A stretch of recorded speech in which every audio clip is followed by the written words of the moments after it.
lemah, maka aku kuat. Ada orang mengira bahwa Allah hanya ingin memakai kekuatan atau kelebihan kita. Ada orang berpikir bahwa Tuhan itu memakai orang yang sempurna saja, ya. Tuhan tidak mau pakai kelemahan atau kekurangan-kekurangan kita. Jadi setiap orang yang punya kekurangan, kelemahan, Tuhan tidak mau pakai. Ini anggapan yang keliru, saudara. Kenapa saya katakan demikian?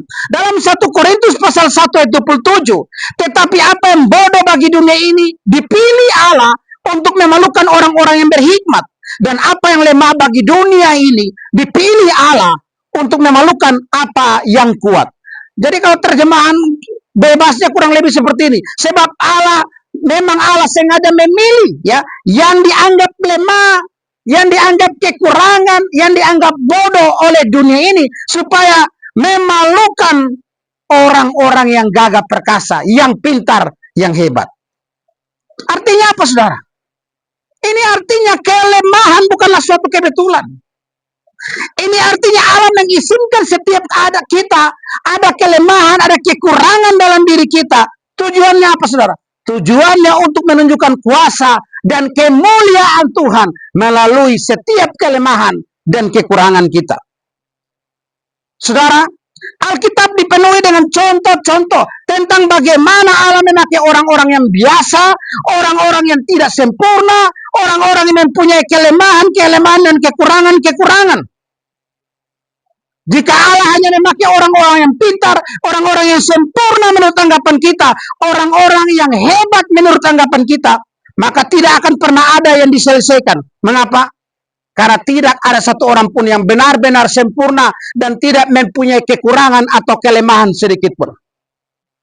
Saudara, bahwa Allah memakai orang-orang yang tidak sempurna, ini adalah satu berita luar biasa, berita mengembirakan, berita yang menguatkan kita semua. Mengapa, saudara? Karena ini berarti kita yang lemah, kita yang punya kekurangan ini, kita yang terbatas ini pun, Tuhan bisa pakai kita untuk menyatakan kemuliaan namanya. Namun, saudara, sayangnya ya, hari ini ada banyak orang berusaha menutup-nutupi kelemahannya.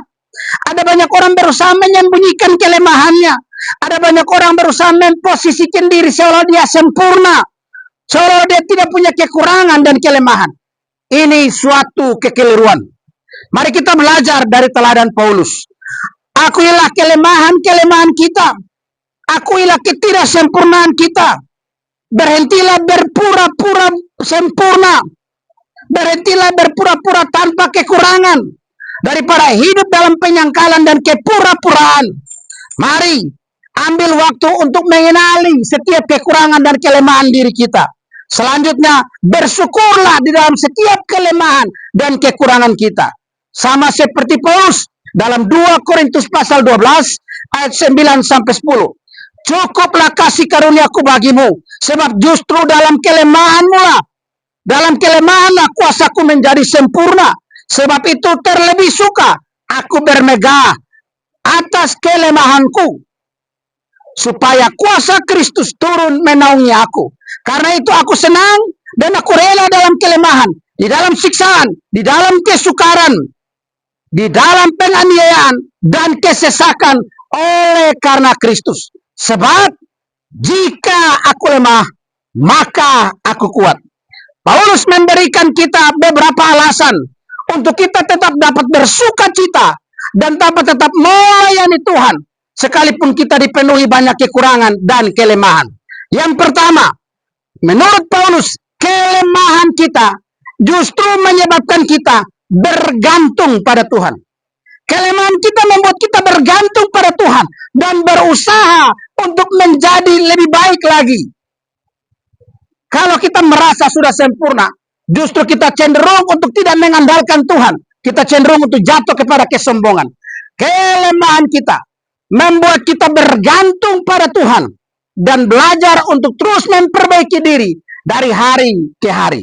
Yang kedua, kelemahan kita juga mencegah kesombongan dan menjaga kita tetap rendah hati. Berapa banyak orang karena begitu pintar, begitu hebat, begitu terkenal, jatuh ke dalam kesombongan. Karena itu Tuhan justru memakai kelemahan kita untuk mencegah kita tidak sombong dan tetap rendah hati. Yang ketiga, kelemahan kita juga mendorong untuk diadakannya persekutuan antara kita dengan sesama. Mengapa? Karena kelemahan kita bisa ditutupi oleh sesama kita. Kelemahan kita bisa dibantu oleh sesama kita. Jadi melalui kekurangan, keterbatasan kita, persekutuan kita itu saling menopang, saling menolong satu dengan yang lain. Yang terpenting, kelemahan-kelemahan kita meningkatkan kemampuan kita untuk saling bersimpati dan berempati dan saling melayani. Saudara, Yesus memahami setiap kelemahan kita dan Roh Kudus membantu kita dalam setiap kelemahan kita. Oleh karena itu, saya berdoa, semoga kasih karunia Tuhan bertambah-tambah dalam diri kita masing-masing dan terus memampukan kita dalam setiap pelayanan kita.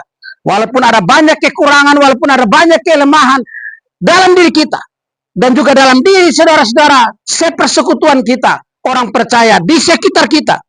Tetapi kita tetap percaya bahwa dalam setiap kelemahan kita, Allah pakai semua itu untuk menyatakan kuasa dan kemuliaan namanya.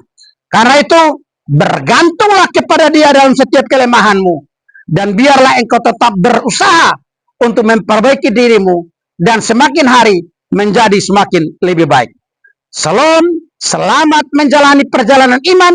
Dalam kelemahanmu lah kuasa Tuhan menjadi sempurna.